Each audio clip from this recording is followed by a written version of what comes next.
I'm Bob Goodman, Executive Director of NJCTL. We also have Melissa Axelson here, who's a Director of NJCTL. And we're going to talk about earning new endorsements because that's part of what started this discussion, the fact that special services is going to have teachers needing to get specific subject area endorsements under the new regs. That's my understanding anyway. But also, we're going to talk to you about the tools for remote teaching that we've got in place that are somewhere between free and cheap, depending on which ones we're talking about. So both of them, and they sort of interact in a way.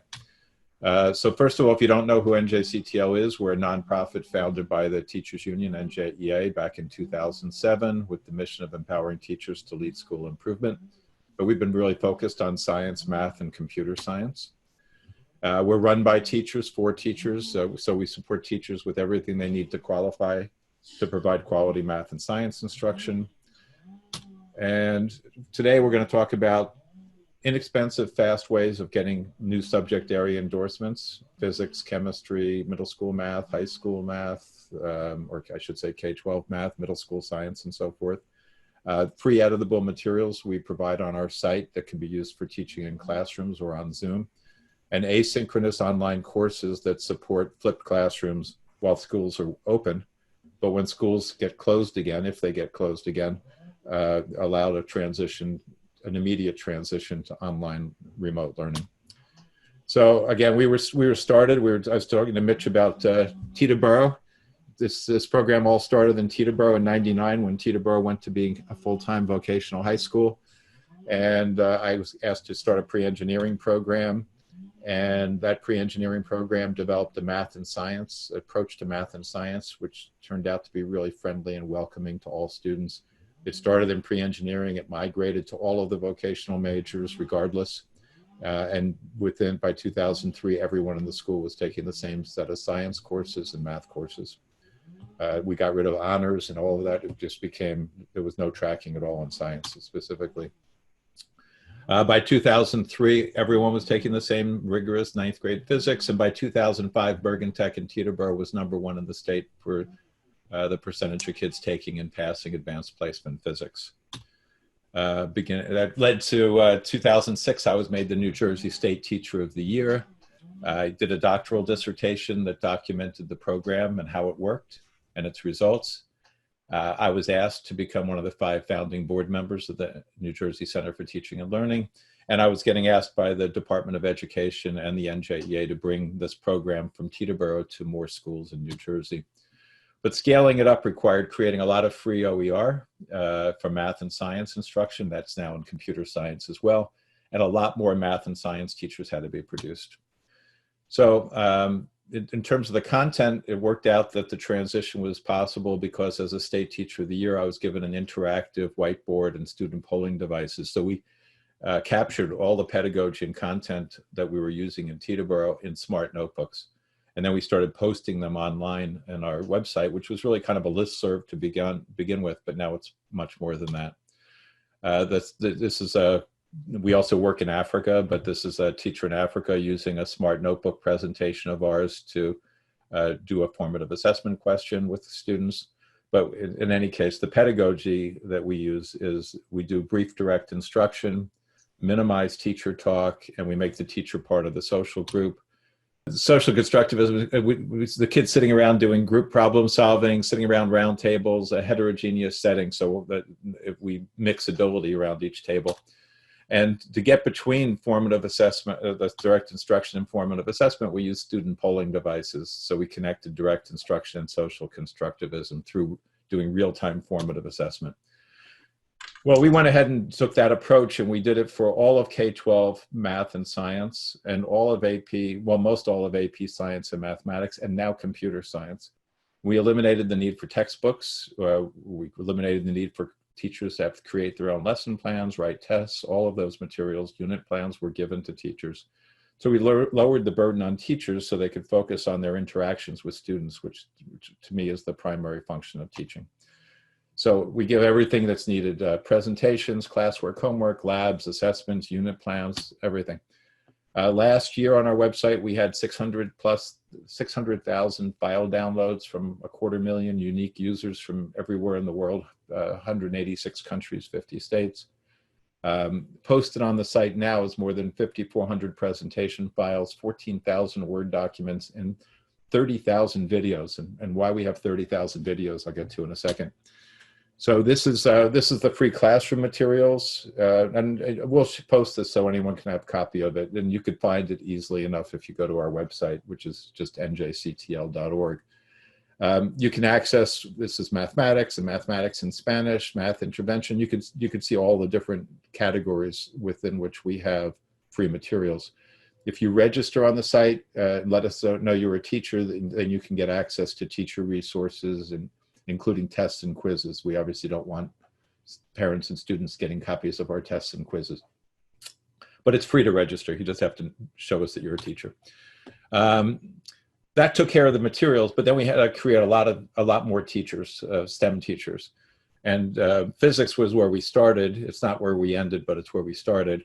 And I could demonstrate the need right here, which is if you figure out that only about 1/3 of Americans currently take physics, if you want everyone to take physics, which we think they should, you need about 36,000 more physics teachers. But higher education only produces about 300 physics teachers a year. And that barely covers the retirement rate. It's probably about the same as the retirement rate of current teachers. So we're not going forward in terms of the number of teachers. And you can see the problem in that we have 8,800 physics majors. This is the graph of physics majors over time. In 2018, we reached 8,800, and that 8,800 is a fair number. How come we're only getting 300 physics teachers out of so many physics majors? And that's because of this, which is a 2017 poll. When they interviewed physics majors, only 2% of the physics majors said they were very interested in teaching physics. By the way, we're going to get to this later, but only 1% of computer science majors are interested in teaching or very interested in teaching. 17% of math majors and 3% of chemistry teachers. So if your paradigm is that you first have to become a major, then you have to become a teacher, you're not going to get very many teachers of physics, chemistry, mathematics, or computer science, because most majors are not interested in teaching. But there are 4 million teachers in the United States, and if we could get 1% of the teachers in the US to become endorsed to teach physics or chemistry or math, you can have 40,000 new teachers, which is all you need. So that became our approach. In 2009, the New Jersey Department of Education approved us offering a 30-credit one-year program to teach current teachers the content and how to teach the content of high school and AP physics so they can become physics teachers. We've now extended that to a lot of other subjects. We'll go through that. But in those 11 years, we produced 282 physics teachers in New Jersey. All of higher ed in New Jersey to get combined barely breaks 10 in a good year. So the fact that we're producing an average 25 a year just by ourselves is a lot. It does apparently make us the #1 producer of physics teachers in the United States. And based on everything I can find, and every time I go anywhere in the country to ask, I usually find out that the universities there produce 1 or 2 or 3 physics teachers a year. So we're way above. Now we have endorsement programs in all of these: physics, chemistry, middle school math, K-12 math, and middle school science. And per Judy and Howard's request, we've approached the state to launch an endorsement to teach biology as well. That would be coming next year. It's 100%. Starting in 2017, we made this 100% online and asynchronous so that all teachers could participate, because even as we started out with just a location in Teterboro to offer these courses to teachers. Even as we spread other locations in Trenton and Gateway down in the south by Camden, it was impossible for all teachers to have access to these courses. It took 300 hours in a classroom, which is a lot of time if you're coaching or taking care of a family or have a second job. So we had to go about figuring out how to offer all of the pedagogy that I told you about online, and it took years to do that. The process ended in 2017, we could launch online courses, but we really were working on it since 2014. And once we did that, we overcame all the geographical and temporal boundaries. You know, people could take them anywhere, but also anytime. This is the bar graph showing our endorsement graduates. You can see we started out with just physics in 2010. This is graduating year. This is physics and chemistry. As you go across this 2019, we're up to 65 endorsement graduates, 30 something in physics, but you could see a fair number in chemistry, and now for the first time mathematics. And this year you can see mathematics is growing considerably, as we expect it will continue to do. Middle school science just launched this year, so we haven't had a graduating class yet. This is how we spread across the state of New Jersey. We started out Bergen County, Mitch, your hometown, but we've migrated now. So now we're in every county in New Jersey. We have teachers, endorsement teachers in every county of New Jersey. In 2020, just recently, the NJCTL was licensed and approved by the Office of the Secretary of Higher Education as an institution of higher education, which is a big breakthrough. It's hard to get that. In many cases, that will enable our NJCTL credits to be recognized by school districts for moving on the guide or meeting professional development requirements. Depends on their contract, but contracts that are written for approved institutions or accredited institutions, this will work. We are going down the pathway to accreditation, but that's probably another 4 or 5 years. All of our endorsement programs include courses in our teaching methods, our content, the field experience, a coached field experience, which we do through video, and a capstone course that includes praxis prep. The phase 1, and this is important to see if you have teachers who you want to do this. One of the things that marks our program as different than others is after a teacher completes phase 1 in our program, they're allowed to begin teaching that subject, that course that they just took, into students in their school, even though they're not certified yet in that subject area. So for instance, in phase 1, before the start of school, before September, someone would take our first year physics course. And I'm just showing you this for physics. We have the same thing for everything, but it would take forever to show you math and chemistry and so forth. But the structure is the same. You would take our first year physics course and a course in our teaching methods. Completing these 2 courses allows you to teach this course, the algebra-based physics course, to students next year, even though you're not certified in physics. The same thing is true for our first year chemistry course, first year math courses, and so forth, middle school science courses. So teachers can get started now and still be teaching in the fall. The second phase, they're doing field experience, where we actually coach them through video. They do video submissions, and our teachers work with them on their getting started teaching physics for the first time, or chemistry or middle school science. And they're learning advanced placement physics, which is part of what they need to do in order to pass the praxis, which is a requirement to get their full certification. Phase 3 continues the same way. Phase 4, they do the praxis prep course, ideally take the praxis and move on. It's worth noting that at this point, if you count the time when the fall starts, the field experience starts, 94% of our teachers complete this program who complete it within 1 year. And 95%, I think, of those teachers pass the praxis exam. So it's a very high completion rate, very high completion rate for the program when you're talking in a world where people are talking years and years to do 30 credit programs. This one is done almost all the time in 1 year and results in a successful passing the praxis and getting an endorsement. These are our courses in physics. These courses are all separate. When you're paying for this endorsement program, you do it as you take the courses. It's not like a lump sum up front. And as you take these courses, you're entitled to then teach them to students. So you don't have to wait for your certification to be a benefit to the district. Same for chemistry, middle school science, mathematics. This is middle school and high school mathematics. And these are our teaching methods course, which is the teaching methods, and this is the field experience, the coached field experience. Also, we went into computer science because the governor asked us to, or they asked the state to. The Computer Science for All program, we've developed and launched an AP Computer Science A course for students and for teachers last year. And right now we're launching the courses for students, AP Computer Science Principles courses for students and for teachers for this coming year. Once the state finalizes their endorsement and launches it, these courses plus a praxis prep course should be all that someone needs in order to get an endorsement to teach computer science. Um, I just want to take a moment to just talk about how the two programs interact. There's one is the materials we offer for teaching, and the other one is the endorsements that we offer so that you could be certified to teach these subjects in your school. The free editable materials give you direct instruction slides and videos, formative assessment slides and videos, classwork, homework, unit plans, labs, quizzes, and tests. This is all free, and it was developed for classrooms, but it works equally well on Zoom. So you can teach with a kid remotely on a Zoom using these same slides, sharing it the way I'm sharing it with you right now. But we're concerned that Zoom, having a kid sit on Zoom for 6 hours a day doesn't seem like it's going to be very practical.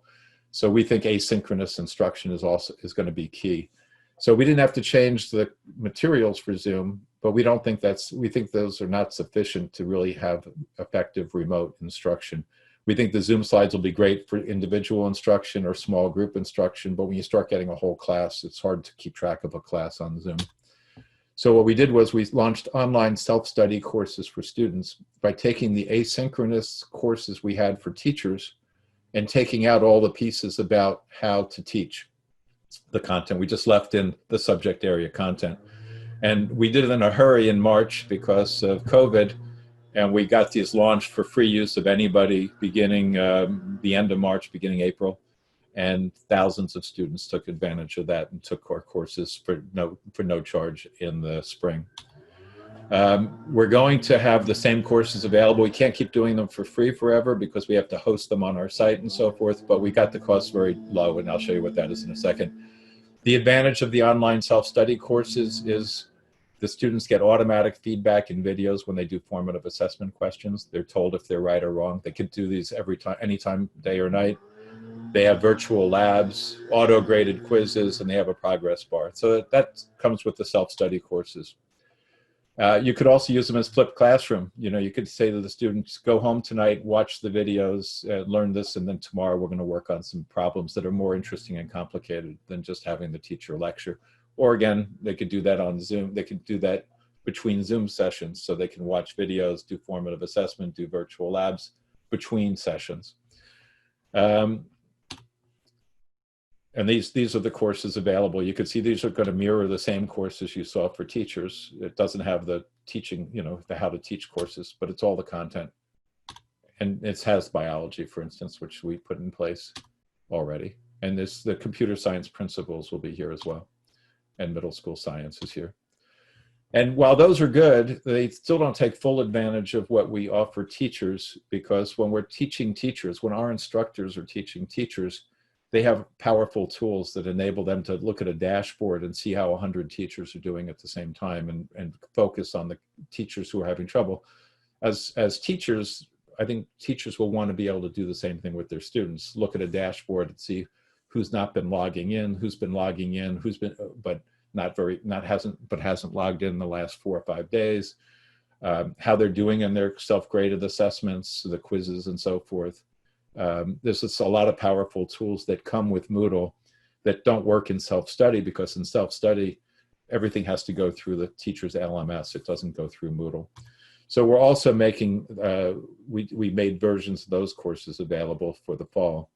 And that allows you, in addition to everything you had before from the materials and the self-study courses, you can now see student progress, the last login and the hours the students logged in, so in total hours, their grades on those assessments. Students can submit labs, assignments, participate in discussion boards. All of that becomes possible in these teacher-facilitated courses. And basically, it's making teachers in school districts the instructors on the same online courses that we've used to create and train teachers through our courses for teachers. And this is a quick summary of what these different, because it's a little complicated. So you can see as you go across all of these approaches, and this is the live teaching materials, the self-study courses, the teacher-facilitated courses for students. This is when NJCTL teaches students, which we've done a little bit of, and would probably continue to do when districts find they have like one kid who wants to take AP Physics C. They can't launch a section of AP Physics C, but we could teach the kid AP Physics C. And then these are the graduate level courses that teachers take. And obviously we're the instructor for these. All of them have these in common, direct instruction slides. You can read these, but this core is the same for everything. And then as you go across, as you get to self-study courses, you add these features. And then as you go to, when you get to in-course, this is what you get, the district teacher gets to do in-course monitoring of student progress, last login, and so forth. So those were all there. The subject, it's important to note that the subject area, the content is the same in all of these. Every one of these has exactly the same subject area content. If it's physics, it's the same physics in all of them. Well, that has a real benefit because as you start the endorsement program, you're going to be studying the same course that you'd want to teach to your kids in the fall. And the kids will be using the same resources. Whatever you choose is the level of resources you want to give them. It all matches up. So suddenly, not only are we combining curriculum, pedagogy, and assessment, we're connecting professional development to that. So the teacher can take a course in algebra-based physics, is taking a course in algebra-based physics before they teach it to students. That's the best possible professional development. They've seen the same slides, they've taken the same quizzes, they've experienced what it's like. They can imagine what it's like for the student. And then since those courses are the same courses that begin the pathway to endorsement, teachers, while they're getting professional development to teach these courses, are also taking the first steps to getting an endorsement. So if they want to, they can continue to an endorsement. If they don't want to, they don't have to. Just for those keeping score at home, here's what these things cost. This is a 30 credit program, so if you could do a little math, what is that? It's not that much per credit. Was $150 or something like that per credit. This is the tuition. This is the tuition for NJEA members. NJEA members get 20% off all of our prices for teachers because NJEA continues to support us. We were founded by them, and they continue to give us a lot of support. And you can get, again, this will all be posted so you can see it. But you can see it's if you were to do this, $38.40 might pay for like 3 or 6 credits at a typical university in New Jersey, even a public university. This is 30 credits and it's a complete endorsement. So it's a whole different scale of numbers, order of magnitude, I think. The live teaching materials, we're doing 0-0. The self-study courses, we're charging $95 per teacher to get them set up, and then $7 for each of their students. We have to enroll all of their students, so we host them on our site. And teacher facilitated, we not only have to train the teacher in how to instruct on Moodle, we have to enroll the teacher, and then we have to enroll their students underneath of them within each course. So it's a more complicated thing. But I think these prices are relatively affordable. That's just my opinion. So you can decide. And that's it. That's what we're offering to try to help teachers and districts and students. I think it was always valuable, but now with remote instruction becoming less optional, it's hard to imagine we're going to make it through the fall with all of the students attending all of their classes in person. This may be the most holistic, all-encompassing approach that ties together everything you need to teach science and mathematics and computer science to kids in the fall. So thank you.